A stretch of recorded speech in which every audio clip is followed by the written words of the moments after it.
Then I look back at you and I see your lovely eyes and, oh, hello, I'm here. That is, I think, the most important thing about an interviewer is to not be there to ask the brainy questions necessarily, but rather be just, like somebody who lightly nudges somebody into a direction. Alex Jones. Best interviewer. Come on over. No, you flipped me off. Come on, Fowler. Okay, let's get away with the 2017 references.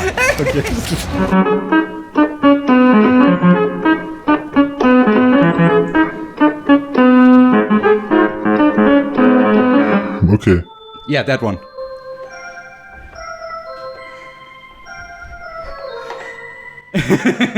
Close enough for me. Lovely. Das ist deine Intro. That's your intro music right now. Yeah, no, that was my plan to force you into making an intro for this. Because, we have an artist right here. Is palavering a word in English? Kind of. It's a loan word. I mean, it hasn't been used in forever, so that's on brand for me.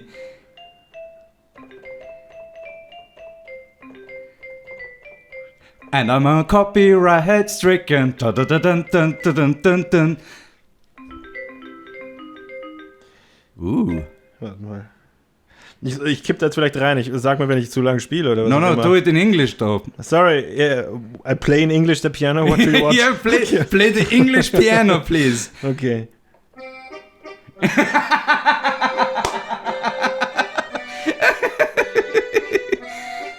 Oh, that's great, man.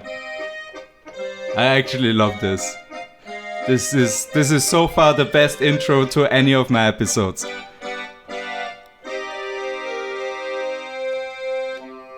Paul. That's the intro. Thank you. Thank you. We have a very, as you can see, evidenced by this right here, we have a very talented guy over here. Merci beaucoup. Yeah, it is Moritz Stieber. Mm-hmm. Yeah, and we are in season 2, episode 2 of Paul's Palaver Paradise. And you are our second guest. Thank you so much for being here, man. No problem. I mean, I was just hanging out here. For your interest.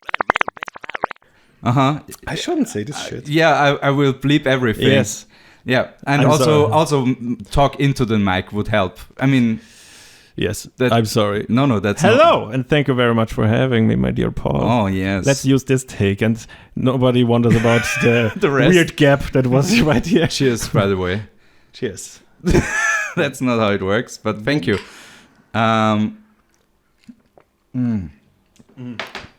Delicious. Mm-hmm. Fueled on gin tonic.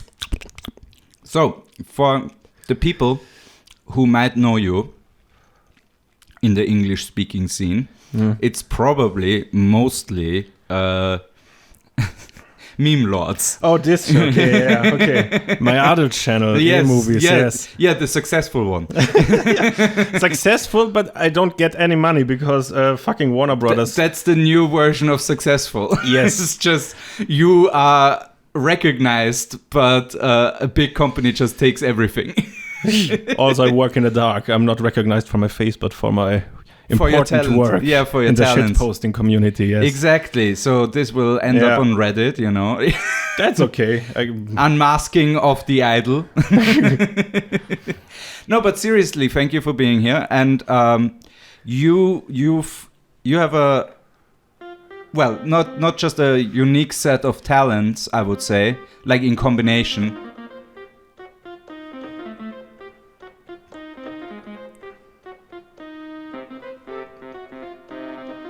Okay. It feels like you're dunking on me at this point.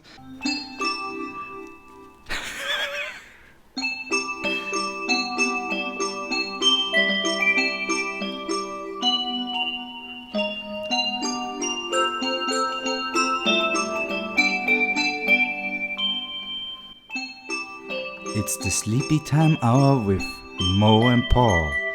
You're listening to WNXP. Soothing tones for stupid people. Pew, pew, pew. Disgusting. Okay. Yes, exactly.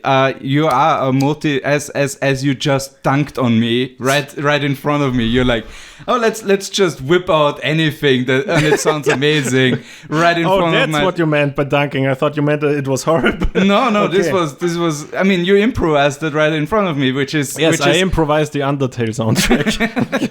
No, yeah, but you put your own spin on it. Yeah.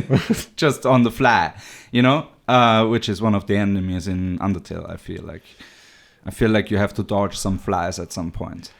There's frogs and ghosts. I don't remember if there's any flies. Though I think one of the frog mini games is flies that you have to dodge. I fly pretty fly for an Undertale guy.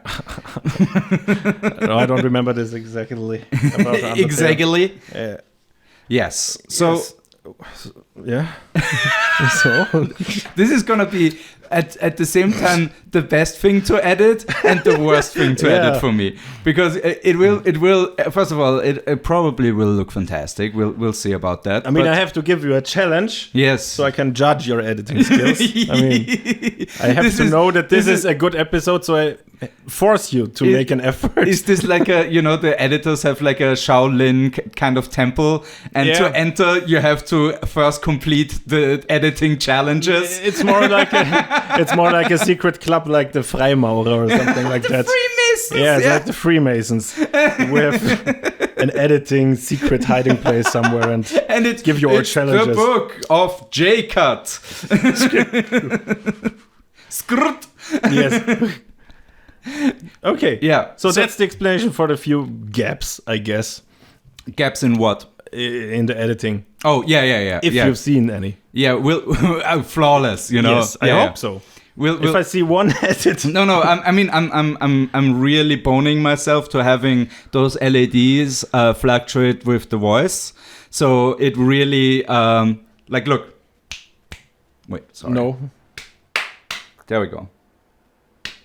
It kind of works. It's Chinese. It still looks random to me, yes. But when I talk and spikes, yeah, exactly. Look, it does flash a little bit. So nice. But since it's constantly changing, making cuts is the background is like weird. I don't think that's a problem. Nobody's gonna notice that. Yeah. Fixated on the faces. Now that I said works. it, everybody will point it out. Yes, which I love. That is true. Yeah. No. This is my favorite and least favorite thing is making a mistake on purpose and then pointing out that mistake because that's funny. Yeah. And then in return, people pointing out that you pointed out that mistake. Yeah, you try to save yourself, but instead you dig your own hole. Yeah, exactly. Yeah. Deeper. Very deep. Yeah, in my case. Those are some, if I say so myself, pretty good gin tonics. Yeah, they're delicious. As I said. And you should, again, for somebody who's trying to lose weight and succeeding so far. This is interesting. Yes. Yes. Okay. No. Weight loss stories are always interesting. Yeah, What was your initial, what gave you the spark? I mean, I'm 4 weeks into the diet now.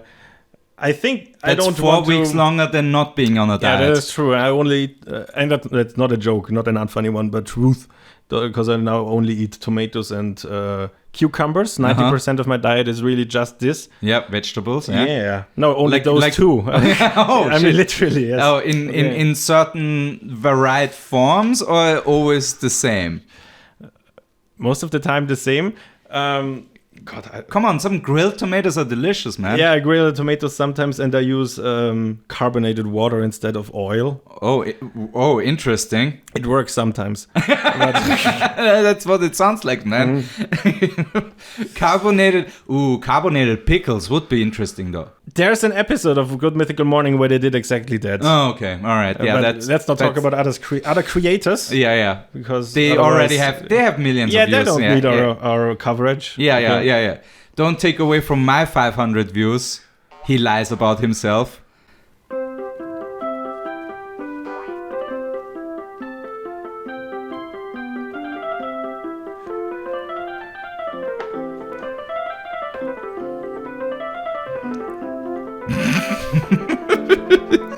I love that it picks up your breathing more than the actual thing.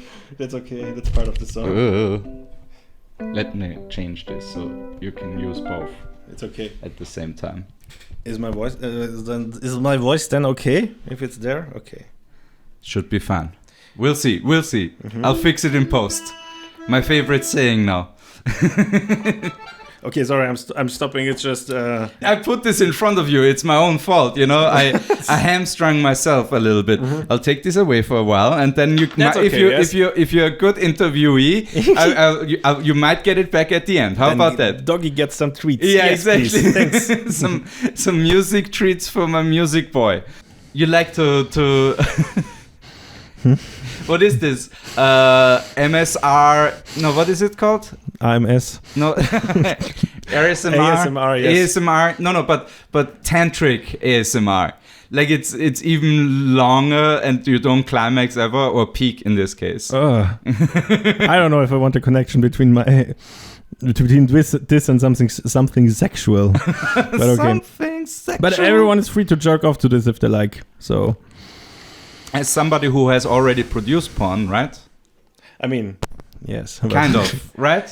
I mean, again, it's the old classic saying, like, everything is porn to somebody. Yeah, but do you mean the actual little porn video I made, or? Well, there is that one, but also just probably somebody's out there has a fetish about you and Georg, for example, or you and pets. Oh, probably, maybe. It wouldn't not be a surprise fetish, to me. But, you know, a sexual fascination. There were some fan arts where I thought this is borderline. Borderline, not borderline. It goes over the line. Actually, it's over the line. No, it's borderline. It's over the borderline. Yeah, but the most sexualized character is Fritzl. Oh yeah. But I get it. I kind of get it. Yes. I mean, he's played like that. Yeah, I mean, Georg has this flamboyant Rocky Horror Picture Show vibe to him that gives every character he plays a sexual vibe. Yeah. I don't know. He is the epitome of a Viennese sex symbol, yes. As you said before, yes. Skinny, like a pear. Skinny pear. Yeah. He's a skinny pear. A skinny pear with 2 noodles instead of legs and a grape instead of a head, yes. Yes, which is, you know, that is peak human. Yes. But yeah, you've been losing weight and with tomatoes and cucumbers. But it works so far. I've lost 3 kilograms already. I was on 120 before. Yeah. Now I'm 117. Yeah, going it's down. Something. Yeah. And what's your dream weight? 90. But I'll stop anytime I find myself attractive in the mirror. Oh, the moment you get hard by just looking in the mirror, you're like, yes, nice. Exactly. I want the erections for myself. That seems, on the one hand, very human, but also very on brand for you. Yeah. I mean, I had my fetish phase where all I talked about and all I produced was somehow related to fetishes. Yeah. Schlampmann. Yeah, I don't know. Everything was sexualized. Yeah. But I don't know where I was going I guess with that. I had that phase. Every artist goes through that phase at some point. Yeah, it's kind of like the pee-pee-poo-poo phase of children. The artists and some never leave it, which is really bad. But the artist development stages that start at 20, at least in my experience, there you start with a pee-pee-poo-poo content you found funny. Then you move on to... Like your Trey Parker, you know, like your I don't know anybody else except for Trey Parker right now. Dan Harmon. Yeah, fair enough. Yes, yes. Definitely. Yeah. I don't know. We shouldn't. Yeah, we should know somebody else. But at this point, two out of 1,000 technically is pretty 3. Good. We're forgetting the other guy's name. Matt Stone and Trey Parker, yes. But yeah, I'm happy about that. Naturally, that you're losing weight. How has it influenced you in other ways? Like by going away from fast food, you said, you know, like yes. Like has it influenced your work in any way? Like either the way you work or you know. I mean, as I said, I'm 4 weeks into this so far, so the changes that's aren't... a month. I know, but that's the changes aren't that big as of now. Mm-hmm. Other than my eyes look a little bit better, and I hope. No, they look fantastic. Ha! Thanks. I have a little less energy these Your days. eyes are borderline experimental. Yeah. I'm generally more happy, I guess. Oh, that makes a big difference. The thing, every one of us is striving for ultimately is happiness. A little bit of training and jogging and eating healthy. I mean, it sounds ridiculous because it's shit we all know. Yeah, but it's still the mental fortitude to do it because, Yes. I think that the German word for Schweinehund is pretty apt for most of us.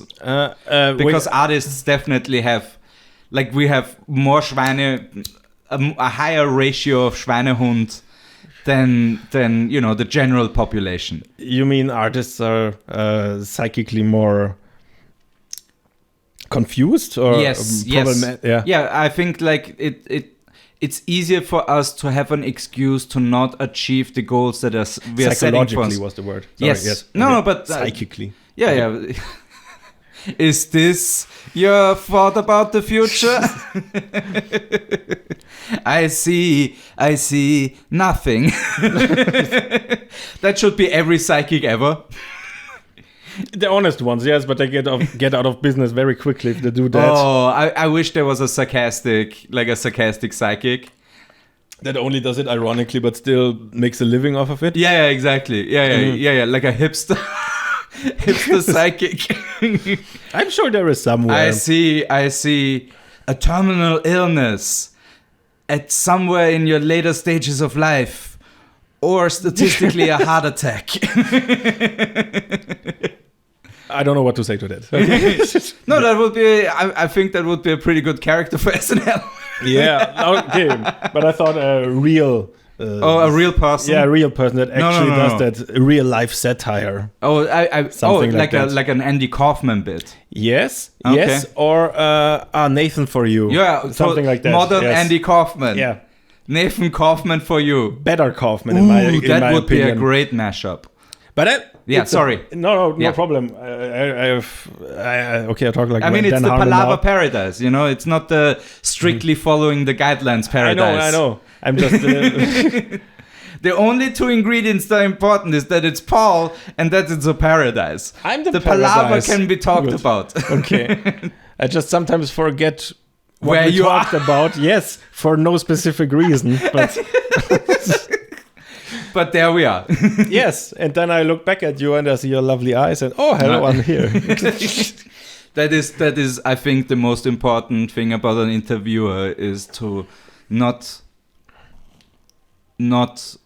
be there to ask the brainy questions necessarily, but rather be just, like somebody who lightly nudges somebody into a direction. Alex Jones.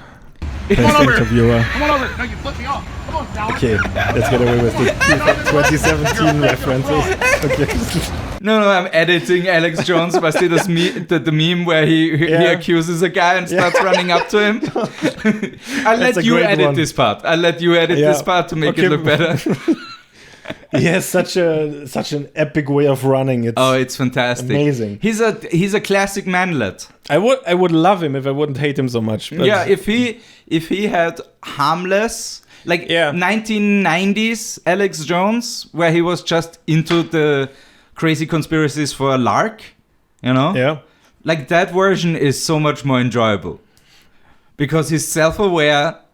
He knows he's making it for a joke. He's still a horrible human being, but But an entertaining one at that. yeah, and entertaining that you can shamelessly watch.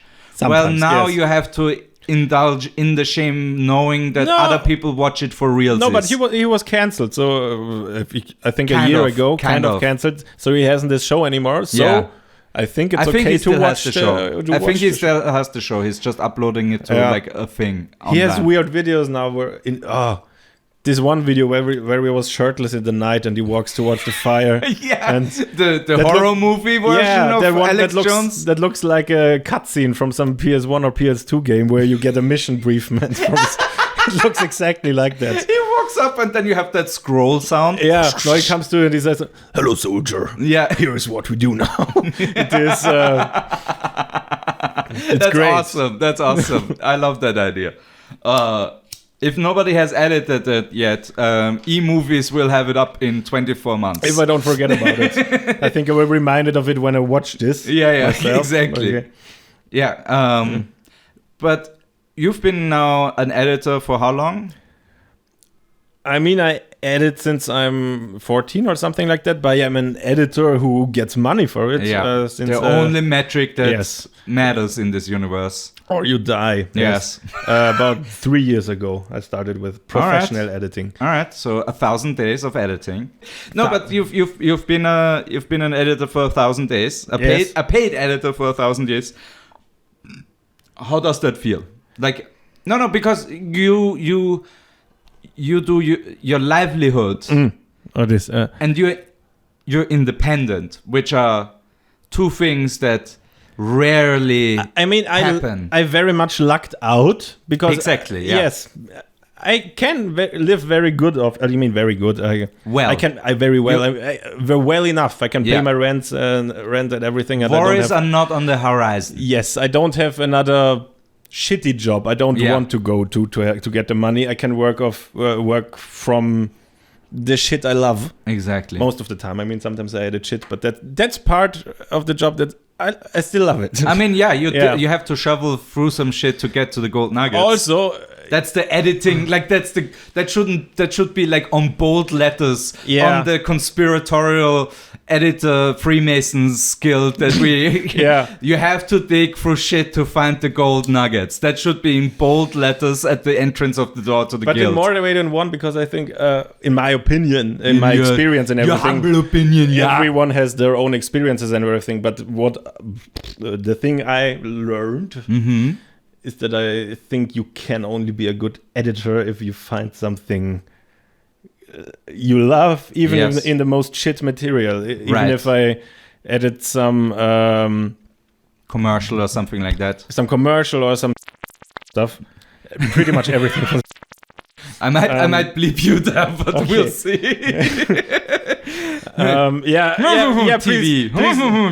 Please beep me.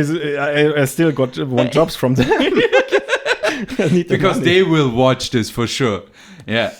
Of course. Yeah. They have their people everywhere. But even in that, I can get myself to get interested in what I see, in what I edit. Yeah.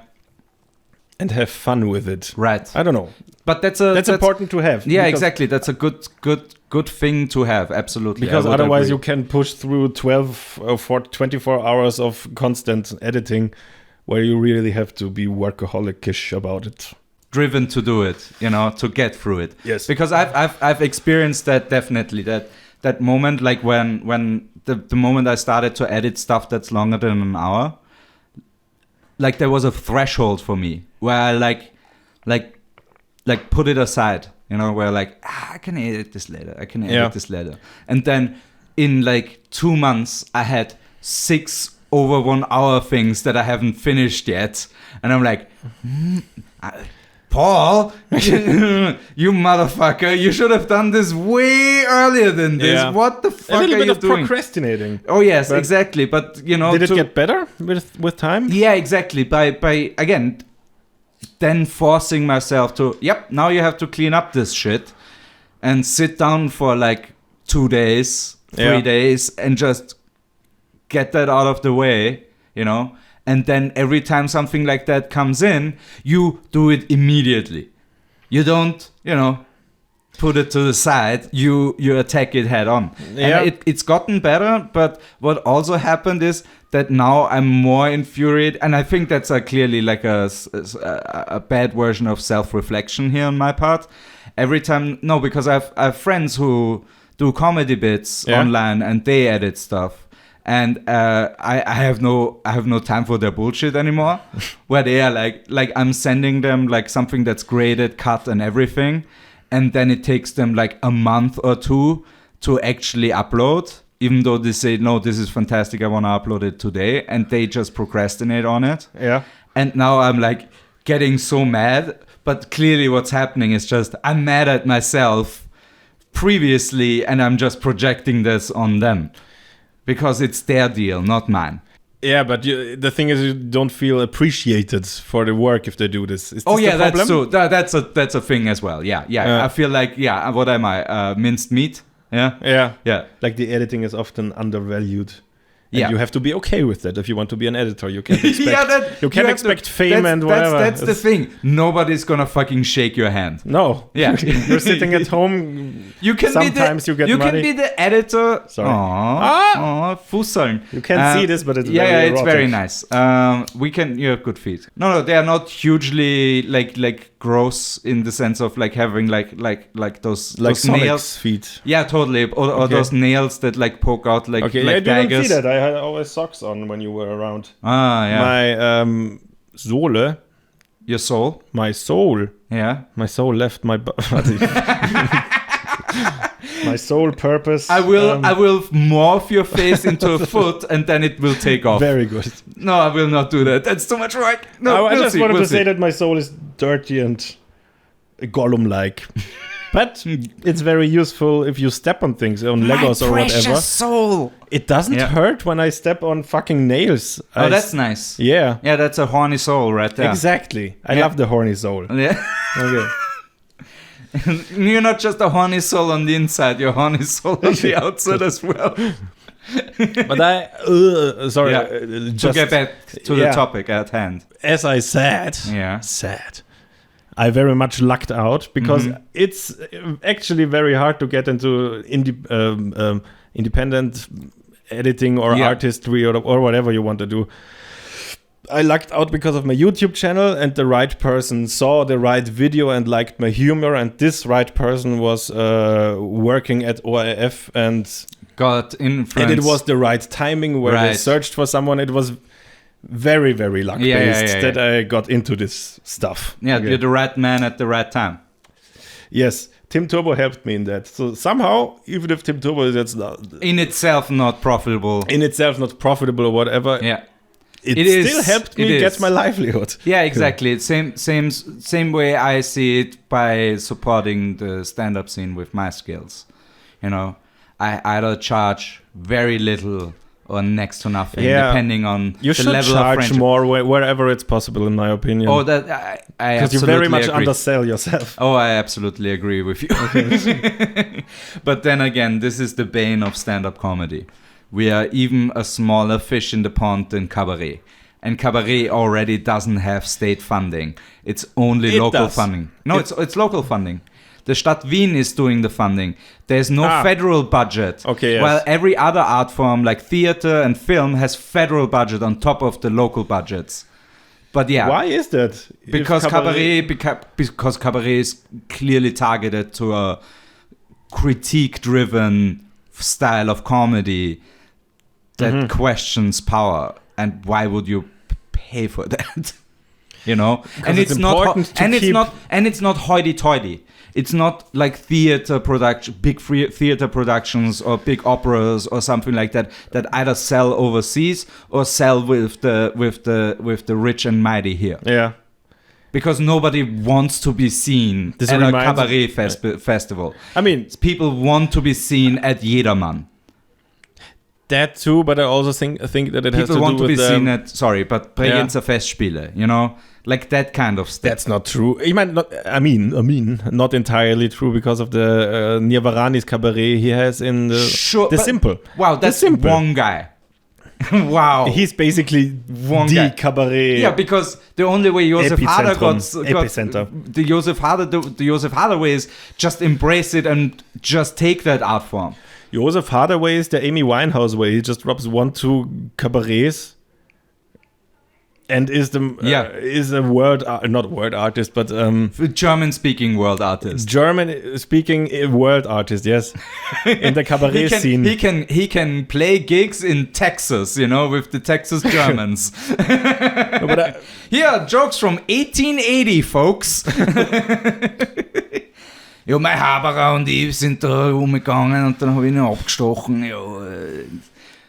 This is the worst Hader impression you've heard in your life. This was Hader. No. Texan Hader.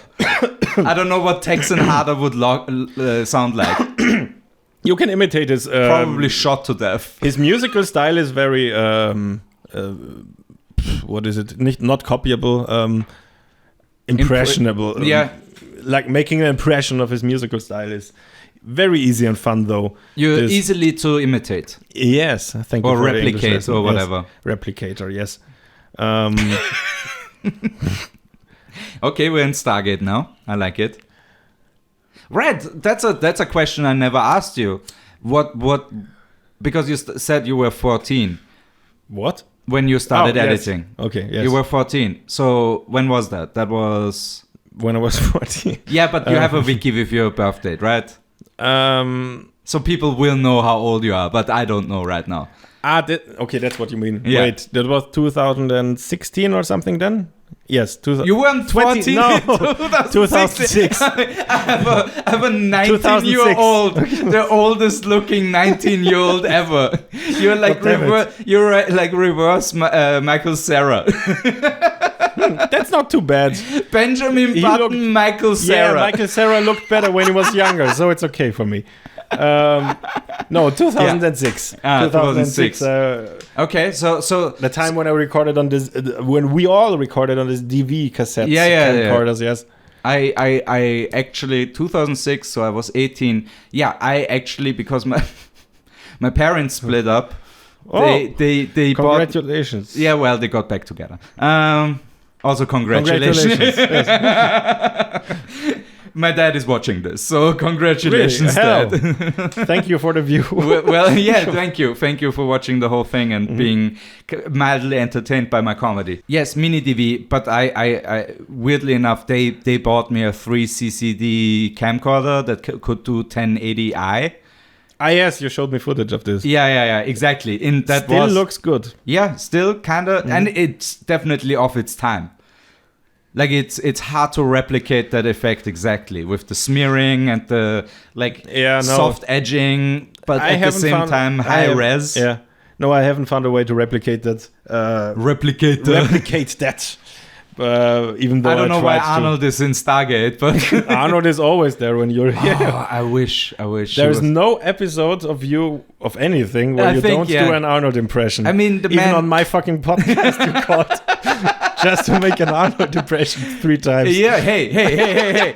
But it was great. Some of the most entertaining bits, I would dare say so. That is true. Very much so, yes. Because the first time you were totally taken aback. I didn't know who you were when you called. Yes. Which added another layer of how good my impression is. I mean, the phone call helped.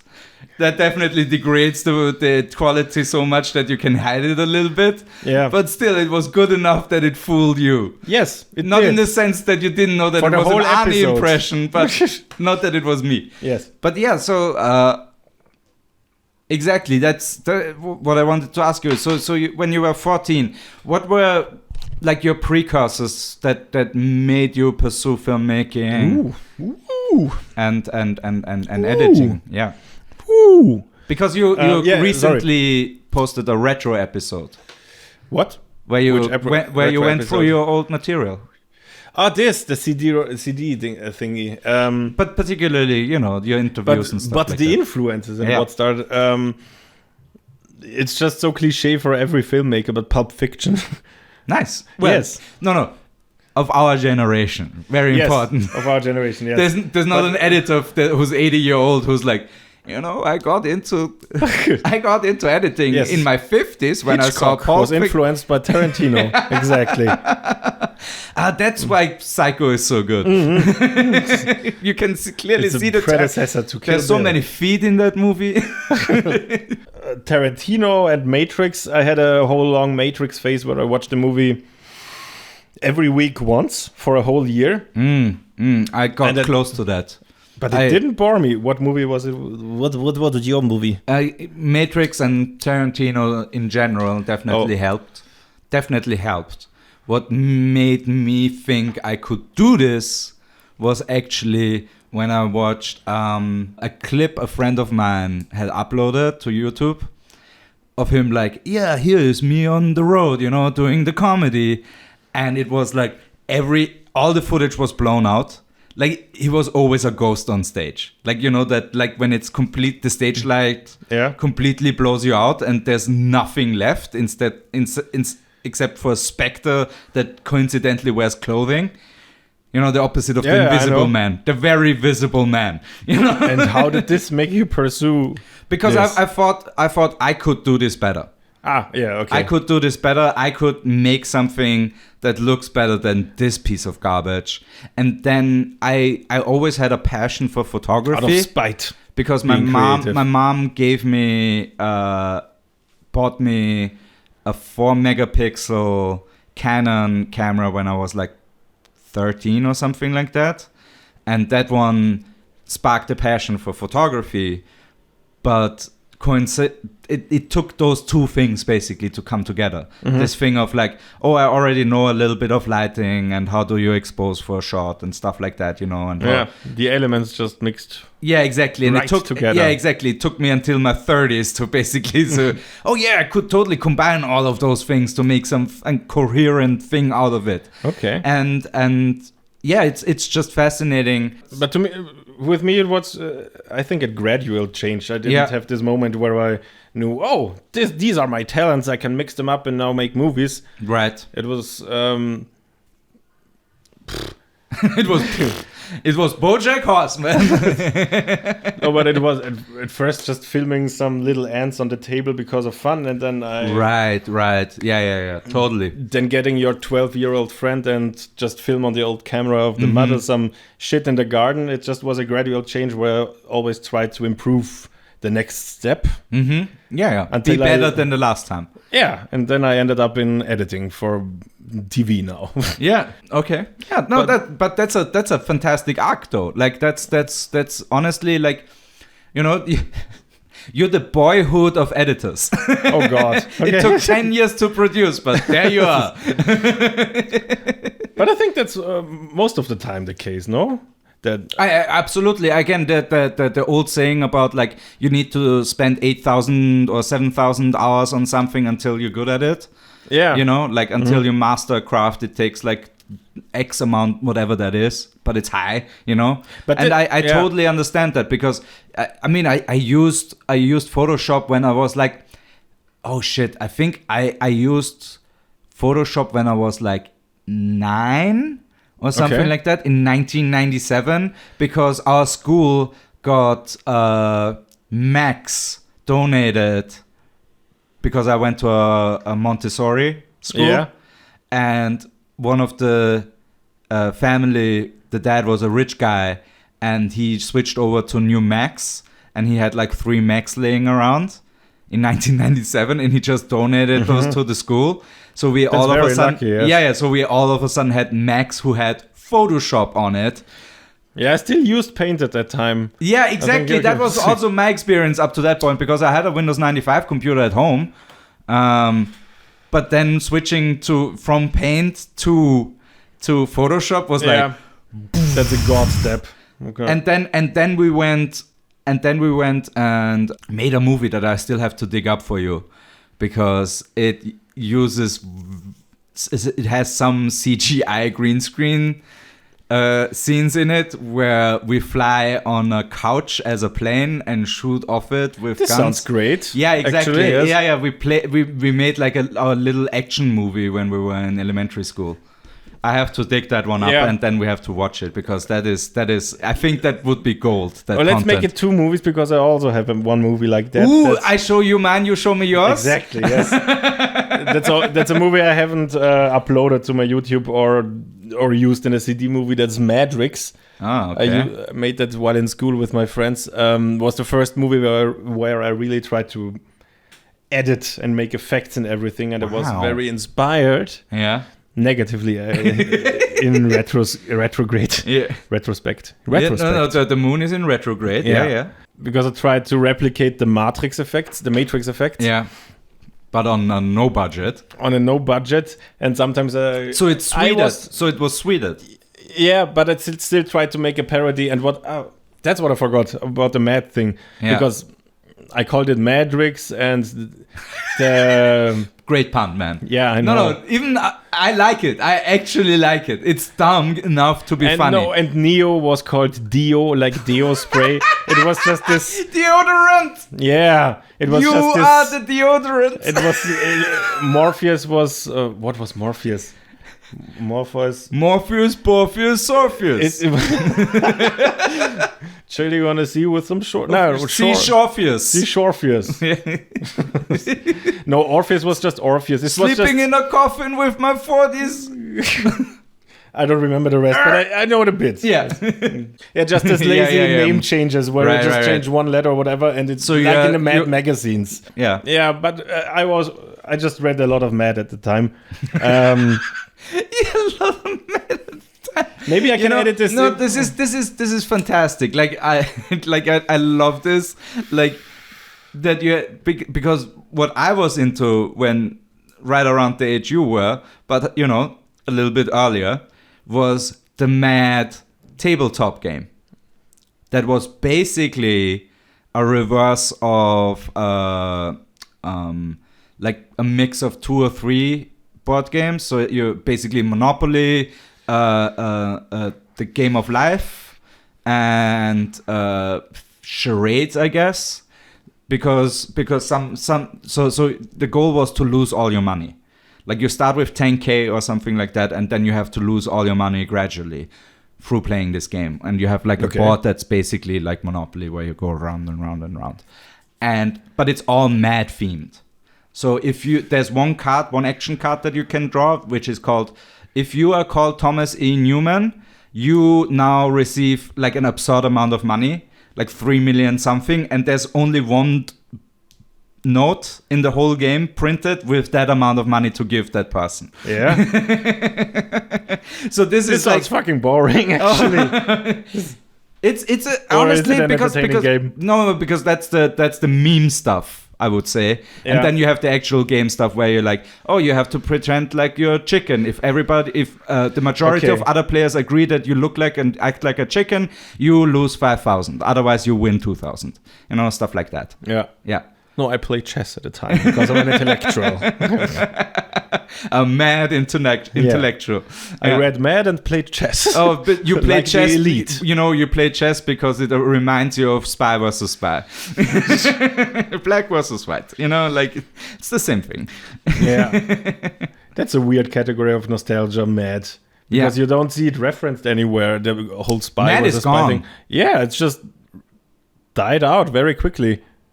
Well, not very quickly, because they had like Simpsons crossovers and stuff like that. Like they did some things in the early 2000s, but the internet, like the real also rise tried a TV show. Yes, Yeah, they had a yeah, TV show at one point that was very hit or miss. 90% miss and 1%. That's 99%. Yeah, okay. 99 and 1. No, 9% dark metal. We Yeah. don't exactly know what it is. It just might, exists. Yeah, in the some future weird it might turn out to be funny. Like if there was an episode of Mad TV where they predicted the coronavirus. Like now, very funny. Yeah, that sounds more like a Simpsons thing. Simpsons thing. But I totally agree. Yeah. Yeah. That they predicted the virus thing 20 years ago or whenever. Again, global pandemics do kind of, Yeah, it's not hard to predict something that's almost certainly will come yeah, true someday. Like most virologists agree upon that it will happen in certain intervals at least, because that's just how this works. Yeah, at one day in the future, people will die. That's my prediction. That's honestly very good prediction, by the way. But I think, the universal truth of we all die is still true to this day. Let's see if Jeff Bezos makes it to eternity and back. One of the other billionaires. They all want to go to space right now, and I wholeheartedly agree with that. If they themselves go up, because the more they are out there, the more they are exposed to solar radiation, the sooner they die of cancer. I'm very happy with that. Yeah, I understand. No, that's like a rich dude in the 50s. Again, having a Corvette or something like that. But the safety record on those are horrible, so they just crash and burn and die. I'm just wondering. It's the fucking sorry, but no this is problem. Sorry, this is the plot point of. Well, it's the plot point of. Was he a writer? The Gatsby? Yeah, the Big Gatsby. So the plot point of that one is he drives a big ass car and kills somebody or the lady. Yeah. Yeah. Giant haven't seen it. I'm just saying, that's Jeff Bezos' rocket. Just in Oh, the 20s. okay, because it looks like a dick, you mean? Oh, that too, but it's a fast thing that's unnecessary and kills people. Okay. Yeah, Jeff Bezos and the other one, the blonde one. What's his name? Virgin Galactic dude. Yeah, exactly, yes. Yeah. That nobody cared about. Sir something. Happened. Richard Bronson. Now, Richard Bronson, I would totally watch Bronson with Richard Branson deepfaked into it. I have a theory, or a fear, a phobia, I don't know. An anxiety. That they know something we don't, and that's why the reason why they want to leave Earth all at the same time. We do know. What? The fucking planet is on fire. Yeah. You made a whole video about it. Yeah, I unlisted it recently. Why that? What happened? I don't know. I can't watch this video anymore. Oh, I mean, it because it's so painful. Yeah, it's a little bit cringe. It's not cringe. At least in my opinion, it's not cringe. It's just, honest sadness, in my opinion. Yes, because it's literally, what the message is clear. It's being shoved into your face, and all we see is just the world continuing to burn around you, and it continuously getting worse and worse. Yeah, that was the idea behind it. Literally the floods in the last 2 weeks. That was a lot. I mean, I wasn't in Vienna for the time. We have another week, bro. This next week is gonna have 3 major rain showers, so we might get another flood. Nice. I wasn't there for the last one. Maybe double I'll see floods. It now. Good. No, I was away from Vienna during that. How are you dealing with like doomsday stuff like that? Because I love it. No, I really love this. I love this whole conspiracy shit. It's not a conspiracy. The Earth is burning, bro. No, yeah, I mean, but it's not dying. It's just slow death. We maybe have another generation. We will die, but again, cockroaches and rats will survive. Yeah. Because they survive everything. But yeah, no. The world will not be gone, but it will sweat us out, which is very disconcerting. But we still have a little bit time. It's not when I think of doomsday shit, I think of Mad Max and all that. Oh yeah. We're not at the Mad Max stage, and I think our children will maybe get there. Until then, if we work hard enough, we might achieve a Mad Max 2 scenario for our kids in our lifetime. With the Blood Dome and Thunderdome. Yes. No, the Blood Dome sounds way better. Yeah. With their obsession about water, I'm surprised there's no Blood Dome. No, but I think our generation still has lakes and everything. We still have that.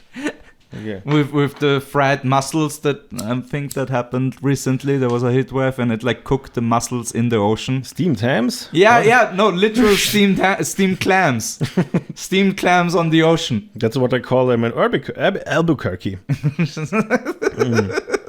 That's a Utica accent. Oh, you mean this fire hole? No. Like literally, it was so hot on the beach that the clams cooked by themselves to completion. I haven't heard that, but it sounds delicious. There's the Texas oil spill. There's the underwater fire from the gas leak. Yeah. And then there's good steamed clams. Then there's good environmental disaster. Steamed clams. Ocean steamed clams. Aurora Borealis. No, that's what you see because of the hallucinations you get from eating those. From ocean boiled clams. Yeah, exactly. It has all the heavy metals. You open it up, it's Manowar. Sorry, I just stretched myself. This was... because Manowar is also a type of ship. No, I don't. Sorry. That was a 2-layer. That was a pearl of a ship. Pearl of a pun. Black pearl. All right. Black pearl ship of a pun. Yes. Yes. Okay. All right. We're nearly an hour into this, bro. It's crazy, right? This went quickly. Yes. Time flies by when you're hanging out with Moritz Stieber, and also coincidentally Paul. You're getting into the end now. Is this? Oh yeah. We're slowly turning it down. I think we have like 3 gold nuggets in this shit pile. So I hope so. I hope that's at least a little entertaining. At least a little entertaining. Arnold at the end because the Austrian guest deserves it. No, but what are your? Because we still have a few minutes. What are your plans for the future? What is your dream project for the next, I don't know, 2 years that you want to want to get into animating because you hate yourself. I get it. Yep. that's one part. But the other part is, which I have noticed, is just some people in the film world, they are made for working on set and in big teams and everything, and I just can't do that anymore. I don't know. Right. I feel very overwhelmed very quickly. I can't do this for a long time. I feel You don't much want to more, be the director. Yes, I feel much more comfortable, honestly more comfortable, not out of fear or whatever, in front of my computer where I create everything. With little teams, maybe sometimes 3 or 4 people or something, but I can't do big teams anymore, but I still want to tell stories. It's like a whore who's like I can't do gangbangs anymore. Like I can't do 12 dudes at the same time. Understandable. I'm over it. I'm done with this. Yeah. I'm in my 30s now. This whole ain't got no room anymore. You're disgusting. For double, triple penetration. Triple penetrate. Okay. Gymnastics. What was I are talking involved. about? What was I talking about?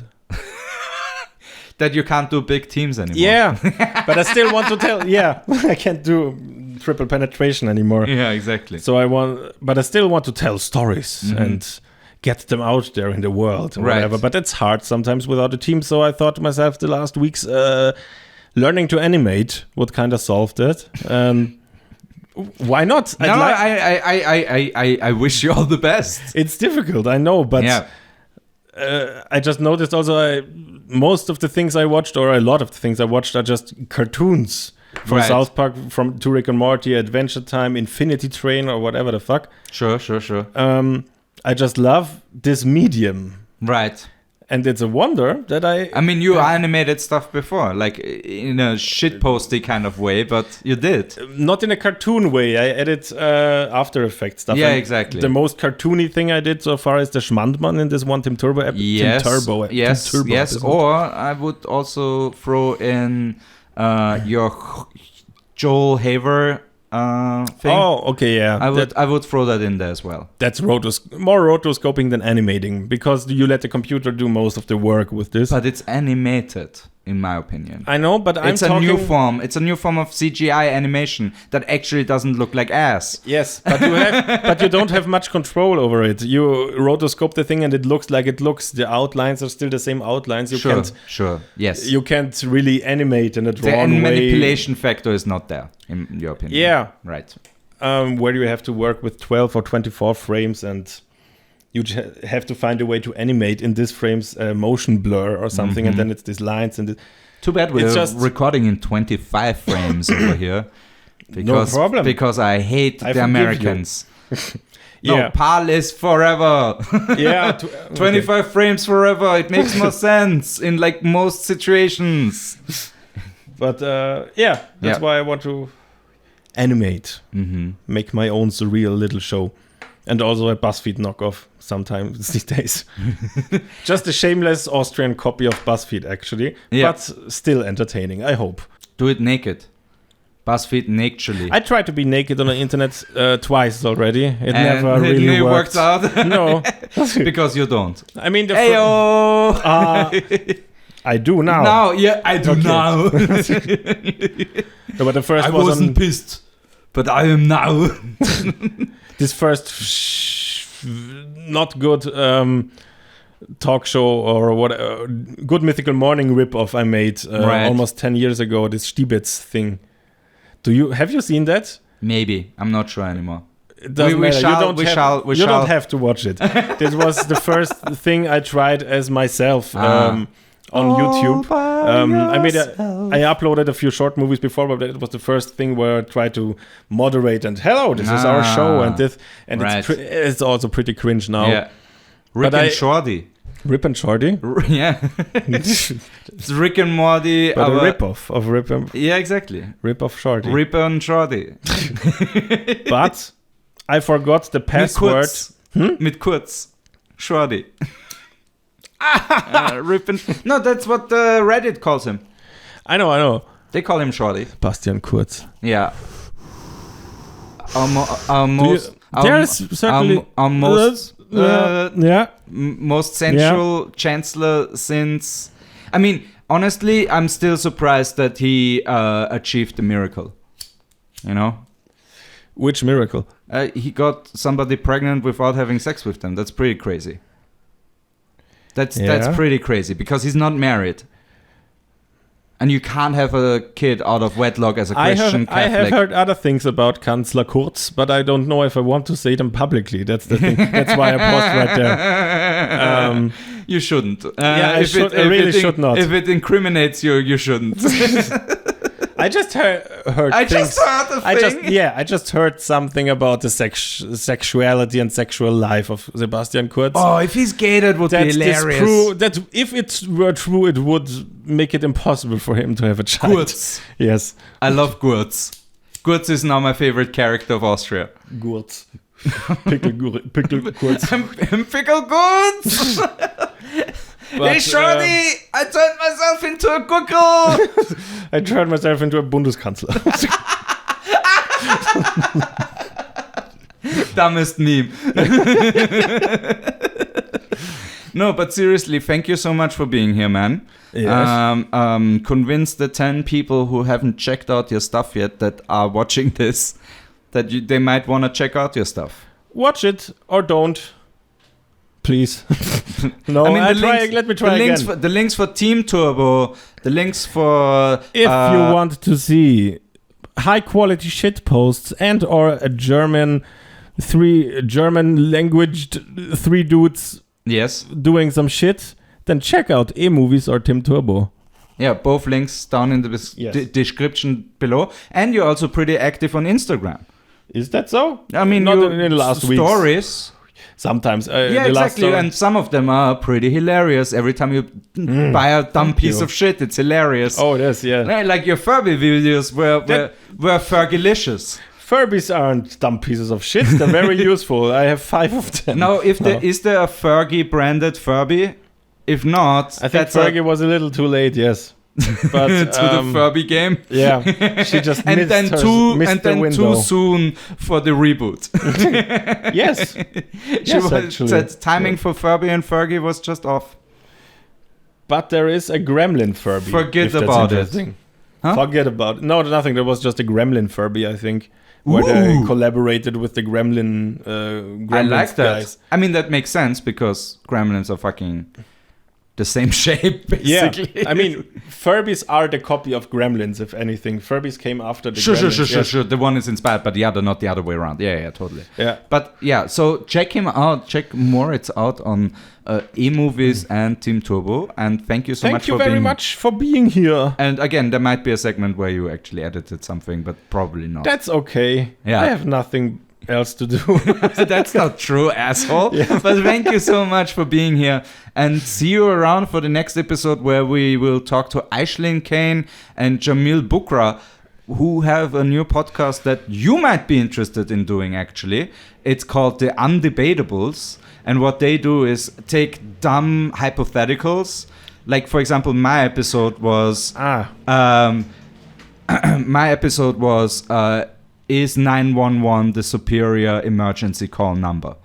And then when you get there, they flip a coin, and then you have to either argue against or for it. I mean, you can just call 911 and other emergency numbers and check out what they say. Who comes here first? You just say you have an emergency, and whoever gets here first. See, I didn't think about that point when that was my episode. That is pretty good. But see, that's exactly, I think you would enjoy that. But check their stuff out, and that will be posted. That episode will be posted next week because I already recorded it before this happened.